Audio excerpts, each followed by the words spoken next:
Hey guys, in this video, I want to talk to you all about stress, right?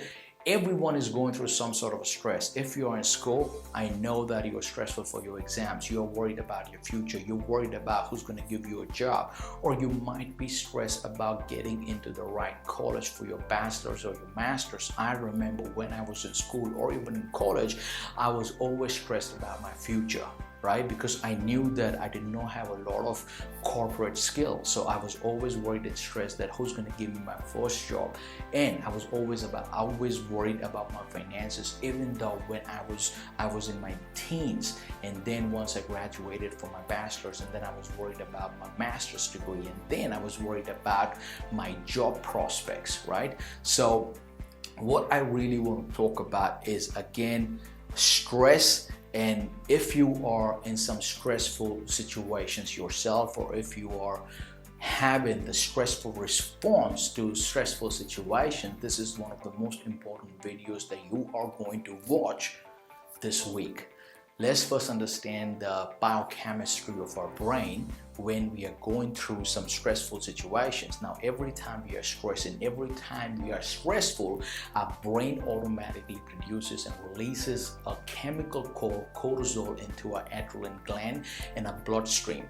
And within 7 minutes of brain releasing cortisol into our bloodstream, it compromises and sacrifices our IQ by 50%. Now imagine that you're about to step into one of the most important exams of your life, or you are about to do one of the most important pitch to your clients, and your IQ is compromised. If you're running a business, one of the most important things that you're doing, okay, is making decisions. You're not making one decision, you're not making 2 decisions a day, you're making hundreds and hundreds of decisions.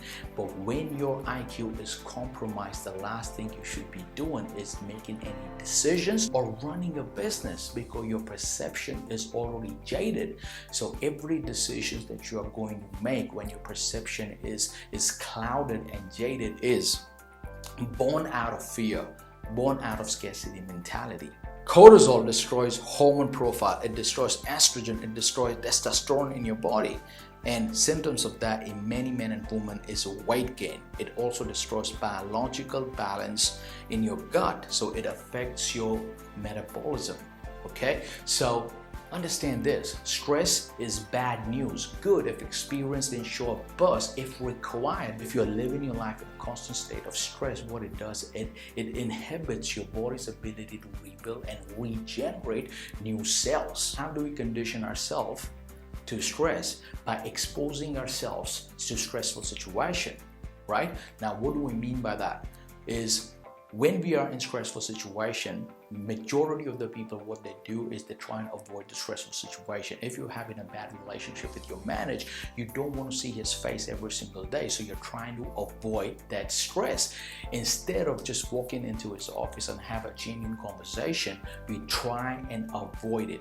That's just going to put you under a lot more stress. Okay, if you're having a difficult conversation with your client, instead of just tuning out, you have to face the conversation head on. Here's the problem: 90% of the times people are not even aware that they're going under tremendous amount of stress, or they are having a stress response, right? So the step number 1 is, obviously, you need to know when you are stressful, okay? And here's the thing: because people are so conditioned by their stress, they don't even know that when they're feeling relaxed. So if they're feeling relaxed, they feel some sort of unease in their body. And the reason that happens because cortisol is as addictive as a drug. So what are the techniques around that? Number 1 is breathing. And when I say breathing, I'm not talking about the shallow breathing. Okay, I'm talking about the deep breathing, deep inside your stomach. I want you to breathe as if someone is paying you full-time salary just to breathe. So what is the technique around breathing? The technique is 6, 6, and 6. Okay, that's the number of breath that you have to take. So you breathe in for 6, hold for 6, and breathe out for 6. So when you're breathing intentionally, it resets your autonomic nervous system. It also has the ability to raise your immune response. It boosts your white blood cell count. It also increases your ability to fight back bacteria, viruses, and diseases. So the breath resets your autonomic nervous system. but the stimulus is still there. So when I talk about stimulus, what I'm talking about is the problem, the stressful situation that you still have. Once you're done with your breathing exercise, the problem is still going to be waiting for you, right? So what do we do now? So number 2 is now we are going to have to consciously reallocate a new meaning to the stimulus. So now we are moving from biology to our psychology. So when we are reallocating a new meaning to the stimulus, to the problem, to our stressful responses, we are tweaking our psychology, right? And we do that by asking quality questions to ourselves. We asking ourselves genuine questions. What is the situation has to teach me? How can I benefit from this situation right now? What skills I can learn from this? What knowledge that I can acquire, and what experience I can acquire, right? Understand this. Hindsight is a beautiful thing, but it's usually brought in once the damage is done, right? We are trying to connect the dots why something happened to us 12 months after or 24 months after, or we later realize after sort of, let's say 5 years or 10 years. But when you are tweaking your psychology by asking yourself questions such as what I can learn from this right now, you're actually bringing your hindsight forward. Now your hindsight is at your disposal. Once you genuinely realize that there are no problems, okay, the universe is strategically introducing you to different sets of setbacks so you can take your game to the whole new level. You can't be anything but be grateful for your problems, right? And the reason we are doing it, because now when you are grateful for the problems that you are facing right now, you achieve the state of gratitude. And that is step number 3. Now you have to put yourself in a state of gratitude.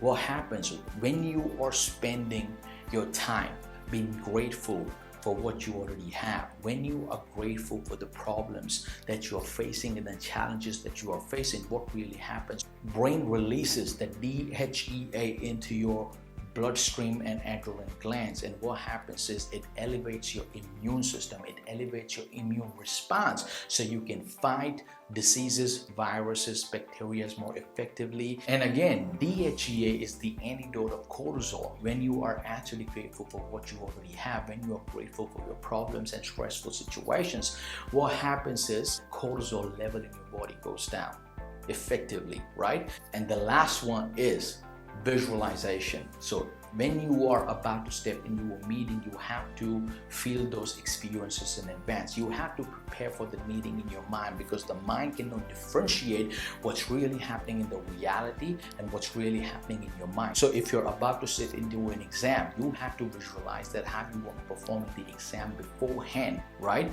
You have to feel those emotions in advance. Anyone who is succeeding at a massive scale, they all practice the power of visualization. So here's the thing about stressful scenarios, right? Stress happens because of 2 things. Either you are stressful about something that really upsets you, or you're stressful of the things that you are scared of. Now, as humans, we are only born with 2 kinds of fears. Number 1 is fear of falling, and another one is fear of loud noises. All the other fears are not your fear, okay? You got it from your environment, you got it from your parents, you got it from your friend. And here's the thing about borrowed stuff. When you borrow something from someone and you don't give it back, that becomes yours, okay? 90% of the things that we are going through at this stage are impractical fears. Now, some problems are real, but 90% of the problems in the situation that we are going through that seems stressful is just a bad management of our mind. Now, when thousands and thousands of years ago, when human species and the deadliest animal in the jungle were living in the same civilization, every time there is a rustle in the grass, there is a fear to be eaten alive by the wildest cat in the jungle, right? So there is a rustle in the grass, we would be ready to run. Our flight and fight instinct will get activated. That's okay, but the 90% of the problems that we are going through at this stage, they are really, really stupid, okay? Because that basically prevents us from doing things that we really, really want to do. And why we are having this talk, Okay, so eventually you are going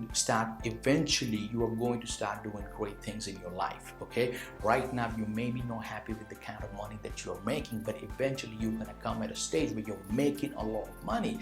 Don't expect that your problems are going to go away once you start making more money. If you're making 10,000 right now, your problem is going to be worth $10,000 a month. But when you start making $1 million, you're going to have a hectic life. You're just going to have a different problem. Okay, but so when you understand how your brain reacts to stress, once you have this information, it can change your stress response. So every time you're going through some kind of a hurdle, or if you had some kind of a hiccup running your business, instead of going for your fight and flight instincts, you are processing that information as it looks. Okay, you now looking at the problems as they are. You're not looking at your problem from a magnifying glass. Okay, you have to have a resilient mind to compete at the highest level possible, and you cannot compete and achieve great things if you're always running around with a stressful mind. So that's my time, guys. Now before I let you go, I need to ask you a super quick favor. If you like the content, resonated with anything that I just said, it would mean world to me. If you like this video, share this video, subscribe to this channel, hit the bell icon so you receive the notification every time I'm coming up with a new video. I'll see you next time.